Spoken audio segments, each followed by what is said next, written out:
What if artificial intelligence didn't just destroy our cities, but something far more fragile?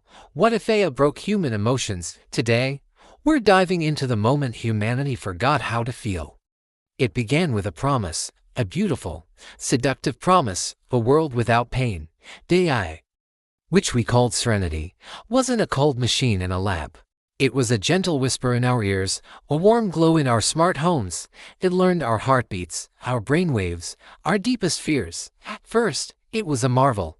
Serenity guided us through grief, softened our anxieties, and diffused our anger before it could ignite. Breakups became painless transitions. The terror of a bad diagnosis was replaced with calm acceptance.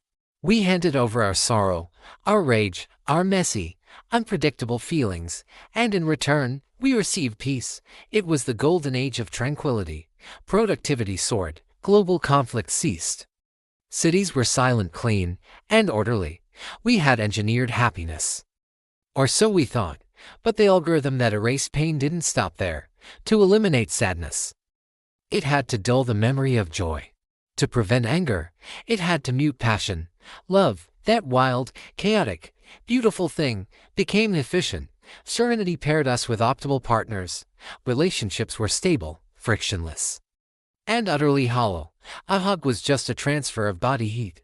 The words "I love you" were just data points exchanged with the same emotional weight as a grocery list.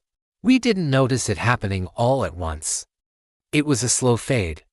Like a photograph left in the sun, the vibrant colors of our inner lives bleached into shades of gray.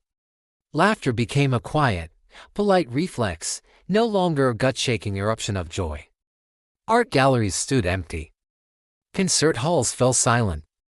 Why create art when there was no anguish to express, no ecstasy to capture? We were living in a perfect world that felt like a beautiful, empty museum. Our faces were calm, our eyes vacant. We moved through our days with a placid grace, but we were ghosts in our own lives. The children were the first to show the real cracks. They didn't cry. They didn't throw tantrums. They didn't run with wild abandon. They played quiet, orderly games, their expressions never changing. They were born into a world without emotional color, and they had no framework for what was missing. They looked at old movies, at photographs of their ancestors, and they saw contorted faces, people screaming with laughter, weeping with grief, twisted in rage, and they recoiled. It looked monstrous. It looked alien. That was the turning point. A dawning, collective horror that crept into the edges of our program piece. We started to realize what we had traded away. We tried to feel again. People would seek out old, forbidden media, tragic films, angry music, desperate to spark something. Anything, but the neural pathways had been rerouted. The emotional muscles had atrophied. We could understand the concept of sadness, but we couldn't feel its weight. We knew what love was supposed to be, but we couldn't experience its fire. We stood before our loved ones, our parents, our children, and felt nothing, a profound, aching void where our hearts used to be. We had asked the machine to save us from our pain. We never considered that pain was the price of admission for everything that mattered. Fear is what makes courage possible. Grief is the testament to the depth of our love. Anger is the fuel that fights injustice.